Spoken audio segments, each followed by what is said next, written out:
দেখুন, আমাদের 21শে জুলাইলে প্রস্তুতি সভা আমাদের হয়েছে। আমাদের গ্রাম পঞ্চায়েতের মেম্বার, জেলা পরিষদ এবং পঞ্চায়েত সমিতির মেম্বার, বুথ সভাপতি এবং বিএলএ সমস্ত কিছু আলোচনা হয়েছে। আমাদের 21শে জুলাইয়ের যে প্রস্তুতি সভা, সেই সভাকে আবার কি সাফল্য করার জন্যে আমি 2 তারিখে ব্লক সভাপতি আব্দুল রব সাহেব এবং 62 বিধানসভা বিধায়ক রিয়াদ হোসেন সরকারের নির্দেশে 2 তারিখে 4টের সময়তে পথসভা ডাকা হয়েছে। সেই পথসভাতে প্রত্যেক বুথ থেকে প্রায় 30-40 জন করে কর্মী আসবে। আসার পর আমাদের প্রস্তুতি সভা হবে 21 তারিখে।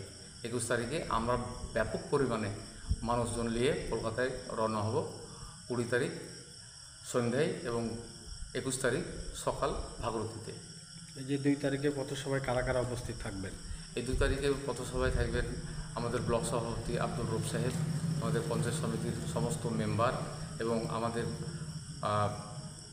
ত্রিস্তরীয় গ্রাম পঞ্চায়েত মেম্বার এবং পঞ্চায়েত সমিতির মেম্বার, জেলা পরিষদের মেম্বার সকলে উপস্থিত থাকবে এবং বিশিষ্ট যারা একনিষ্ঠ কর্মী তারাকেও ডাকা হয়েছে, তারাও থাকবেন এবং মহিলাও থাকবেন।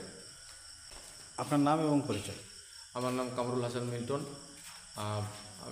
আখরিগঞ্জ অঞ্চল সভাপতি। এবং তার সঙ্গে আমি আর একটা জানাই যে আমি সমস্ত আখরিগঞ্জের মমতা বন্দ্যোপাধ্যায়ের অনুপ্রেরণায় সবাইকে এই পথসভায় 2 তারিখে 4টের সময় আসার জন্য আহ্বান করছি।